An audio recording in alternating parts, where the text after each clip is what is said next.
রাজ্য পুলিশের ডিজি আজকে তিনি যেটা বলেছেন গতকাল ইসলামপুরের ঘটনা নিয়ে যে অপরাধীরা গুলি চালালে আমরা 3 গুণ গুলি চালাবো। রাজ্য পুলিশের কর্মীদের উদ্দেশ্যে বার্তা ডিজির পরোক্ষ এনকাউন্টারের ওই বিষয় হচ্ছে নিশ্চয়ই 3 গুণ গুলি চালাবে। সে কি ডিজির নির্দেশের অপেক্ষায় চালায়নি? কালকে পরশুদিনের ঘটনাটা কি তারা ডিজির নির্দেশের অপেক্ষায় চালায়নি? যখন এই ঘটনা ঘটলো, গুলি খেয়ে তারা লুটিয়ে পড়লো, তাদের কাছে বন্দুক ছিল না নাকি তাদের বন্দুক চলেনি নাকি পুরোটাই নাটক? আচ্ছা, এখানে সরকারকে আবার হেয় করার জন্য কোনো ষড়যন্ত্র হচ্ছে না তো? অনেক কিছু প্রশ্ন আছে। আর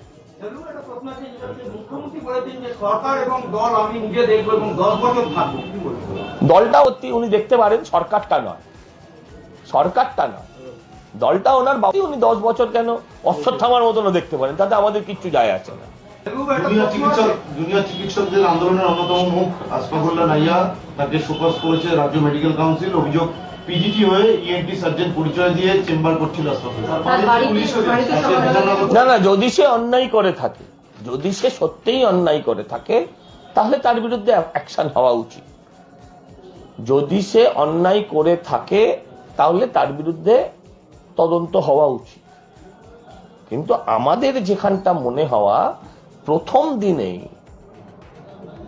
দিনেই যখন ঘটনাটা ঘটেছে, কুণাল ঘোষ তার ফার্স্ট রিঅ্যাকশনে বলে দিলেন যে ডাক্তাররা এই ঘটনাকে সরকারের বিরুদ্ধে ষড়যন্ত্র করছে না তো।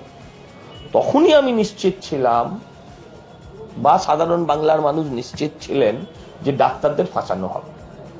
এবার তদন্ত হোক, নিরপেক্ষভাবে তদন্ত হোক। সিআইডি হাতে দিলে এই তদন্ত নিরপেক্ষ হতে পারে না।